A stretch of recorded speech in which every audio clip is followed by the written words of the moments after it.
Hi students, welcome back. Today we are going to discuss some topics from motion in a straight line. First topic, concept of a point object. Are you ready? Okay.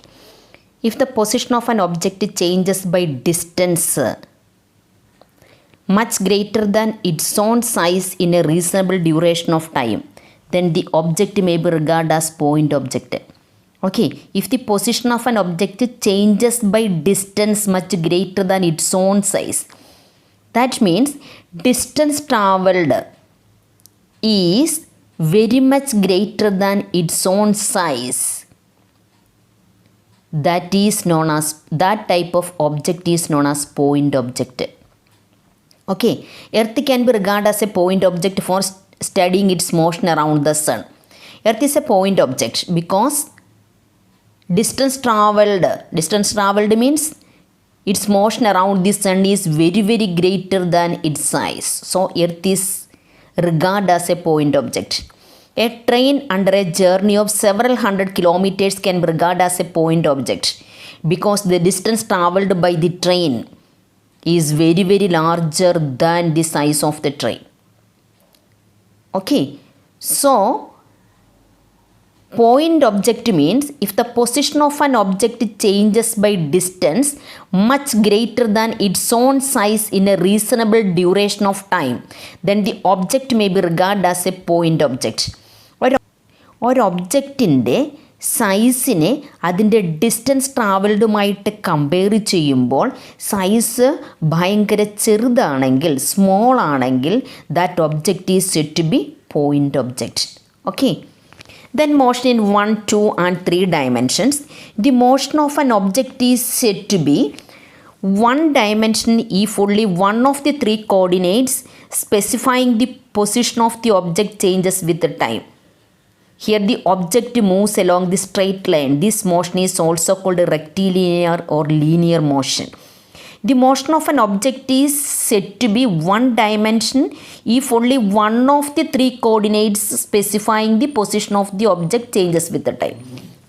Here the position of the object can be represented by only one dimension because only the position of the object changes with the time. That can be represented by using only one coordinate.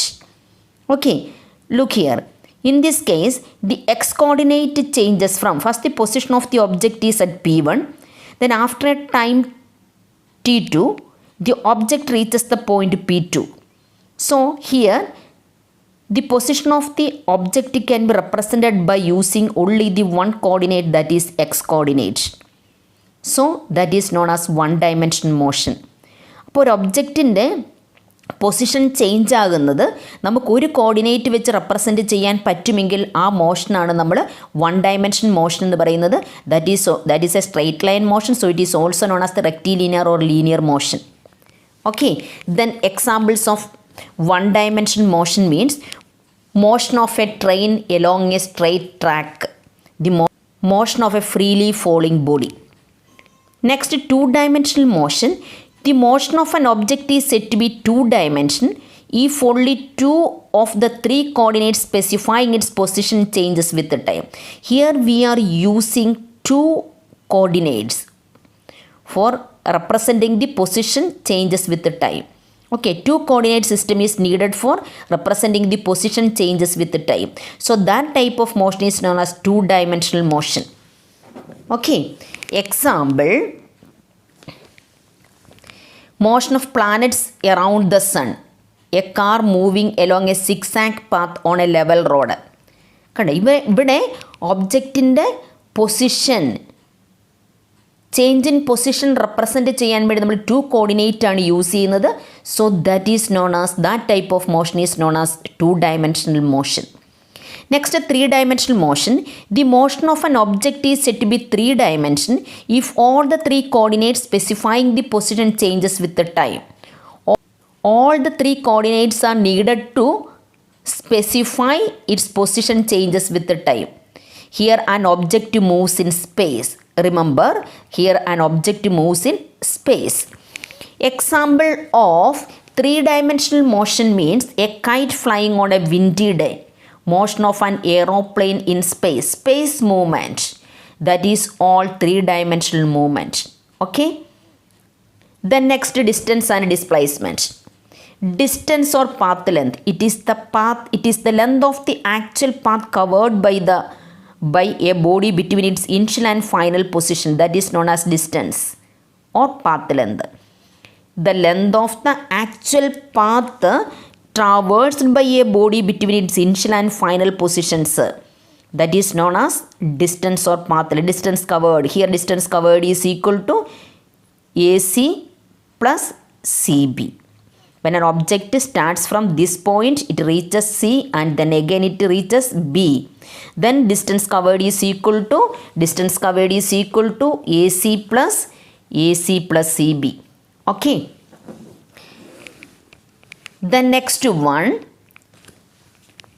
distance is a scalar quantity because it has only magnitude and no direction. Distance covered is always positive or 0. The SI unit of distance is meter, CGS unit of distance is centimeter. Displacement. The displacement of an object is the change in position of an object in a fixed direction. It is the shortest path measured in the direction from initial point to the final point. Displacement is the shortest distance between the initial and final position.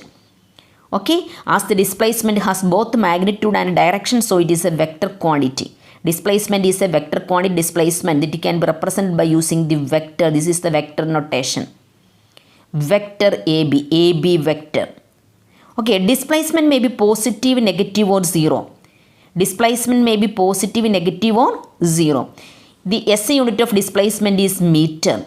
CGS unit of displacement is centimeter. Then characteristics of displacement. Displacement has the units of length. Okay, displacement has the unit of length. Displacement of an object can be positive, negative or 0. Displacement has the units of length. Displacement of an object can be positive, negative or 0.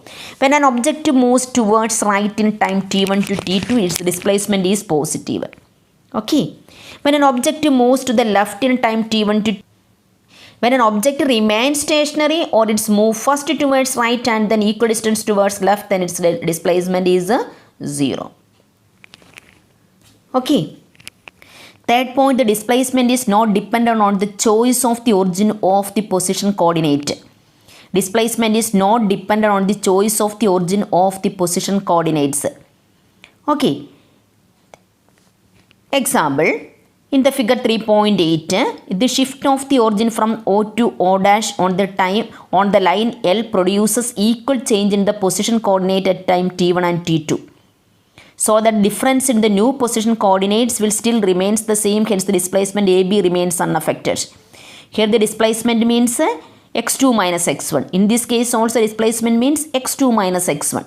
Okay, so x2 minus x1 is the displacement. So displacement is not dependent on the choice of the origin or of the position or position coordinates. Okay. The next, the actual distance travelled by an object in a given time interval is greater than or equal to the magnitude of the displacement. Actual distance travelled is always greater than the magnitude of the displacement. Okay, greater than or equal. Actual distance travelled is greater than or equal to magnitude of the displacement. Okay, the next point, fifth point, the displacement of an object between 2 points is unique path that takes from the body from its initial to the final position. Displacement means that is the shortest distance between the initial and final position. So it is a unique path.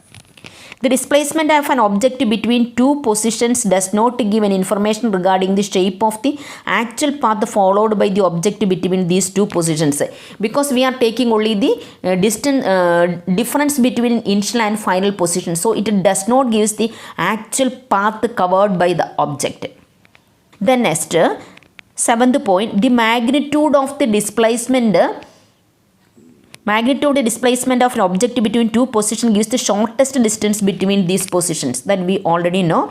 The magnitude of the displacement of an object between two positions gives the shortest distance between its positions. Okay, displacement is a vector quantity.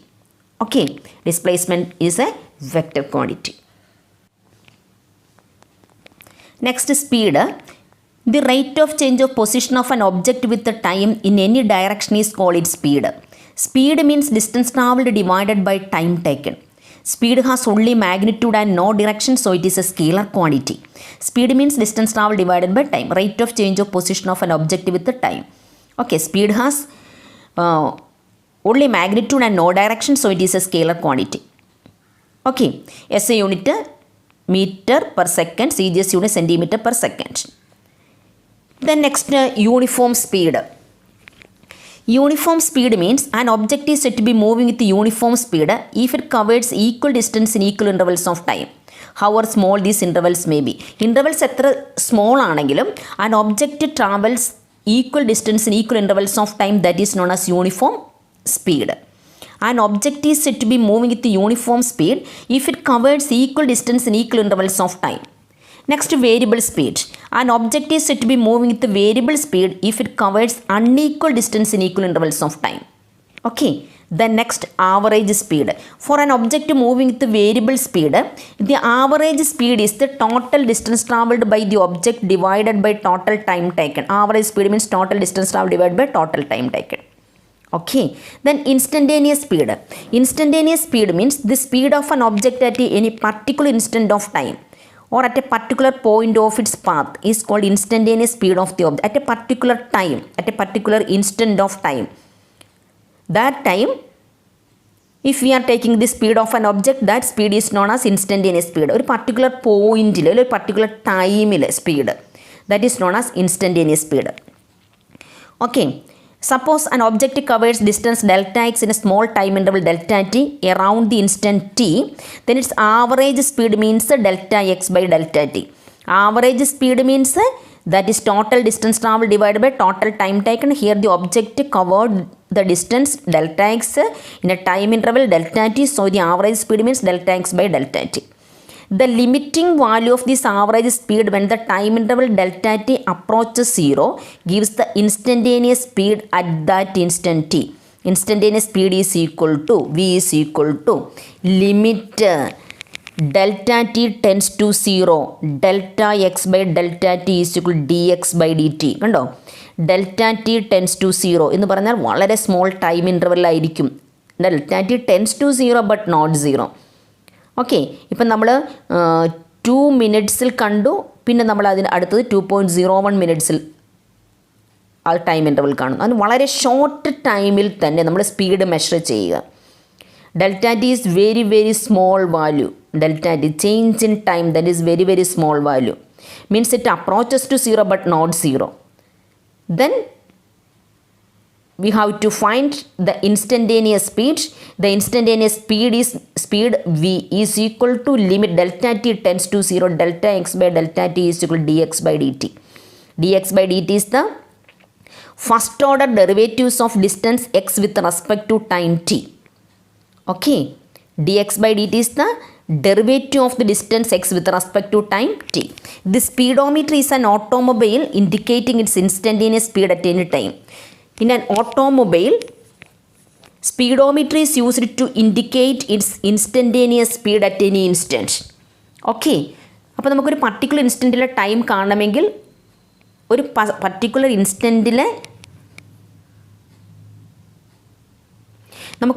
ഇൻസ്റ്റൻറ്റിലെ speed കാണണമെങ്കിൽ ആ എടുക്കുന്ന സ്പീഡിനാണ് നമ്മൾ instantaneous speed എന്ന് പറയുന്നത്. ആ time interval delta T tends to 0 ആയിരിക്കും. So V is equal limit delta T tends to 0 delta X by delta T is known as D X by D T. That is instantaneous speed. dx by dt is the first order derivatives of distance x with respect to time t. Okay, in the case of automobile, the speedometer indicates its instantaneous speed at any instant. Okay, the next topic, that is velocity. Velocity, the rate of change of position of an object with the time in a given direction, is called velocity. Velocity is equal to displacement divided by time. Velocity has both magnitude and direction. It is a vector quantity. Velocity can be positive and negative depending on the displacement is positive or 0 or negative. Okay, velocity has both magnitude and direction, so it is a vector quantity. Then SI unit of velocity is meter per second, CGS unit is centimeter per second. Different types of velocities are there. Uniform velocity, a body is said to be moving with uniform velocity if it covers equal displacement in equal intervals of time, however small this time interval may be. A body is said to be moving with uniform velocity if it covers equal displacement in equal intervals of time. Variable velocity means a body is said to be moving with the variable velocity if either its speed changes or direction of motion changes or both changes with the time. Okay, average velocity means for an object moving with the variable velocity, average velocity is defined as the total displacement divided by total time taken. Okay, total displacement divided by total time taken. Then instantaneous velocity means average velocity delta x by delta. Instantaneous velocity means the velocity of an object at a particular instant of time. Then our instantaneous velocity is equal to limit delta t tends to 0 delta x by delta t. Okay, that is equal to dx by d. Here we have to mention the direction, that is vector representation. Thus, instantaneous velocity of an object is equal to the first order derivative of its displacement with respect to time, because velocity is a vector quantity. So, v vector is equal to limit delta t tends to 0 delta x vector divided by delta t is equal to dx vector divided by dt. കണ്ടോ, അപ്പോൾ instantaneous velocity എന്ന് പറഞ്ഞാൽ ഏതെങ്കിലും particular ടൈമിലെ velocity. ഇപ്പോൾ നമ്മളൊരു velocity കണ്ടു, ഒരു ടൈമിലെ velocity കണ്ട് ഉടനെ നമ്മൾ അടുത്ത ടൈമിലെ വെലോസിറ്റി കാണുന്നതാണ്. ടൈം ഇൻ്റർവൽ ഭയങ്കര സ്മോൾ ആയിരിക്കും. ആ ടൈമിലുള്ള വെലോസിറ്റിയാണ് ഇൻസ്റ്റൻറ്റേനിയസ് വെലോസിറ്റി. കുറച്ച് നമ്മൾ ഇൻസ്റ്റൻറ്റേനിയസ് സ്പീഡ് പറഞ്ഞില്ലേ, അതുപോലെ തന്നെ. ഓക്കെ, സ്പീഡ് എന്ന് പറയണത് നമുക്കറിയാം that is A scalar quantity ആയിരുന്നു. പക്ഷേ ഇവിടെ velocity means that is A vector quantity. Okay, next, when is the average speed of an object equal to the magnitude of its average velocity? Average speed is equal to total path length divided by time interval. Average velocity is displacement divided by time interval. Denominator same. അപ്പോൾ എന്ത് ചെയ്യണം, ന്യൂമറേറ്ററും same ആണെങ്കിൽ average speed is equal to average velocity ആവും. When an object moves along a straight line and in the same direction its total path length is equal to the magnitude of its displacement. Then average speed is equal to total path length divided by time interval. Average velocity means displacement divided by time interval. When an object moves along a straight line and in the same direction, its total path length is equal to the magnitude of the displacement. Okay, total path length displacement, magnitude of the displacement equal ആകുമ്പോൾ we can say that average speed is equal to the average velocity. Average speed of an object is equal to the magnitude of its average velocity. Okay. Okay guys, study up to here the remaining topic we will take in the next class. Okay, bye.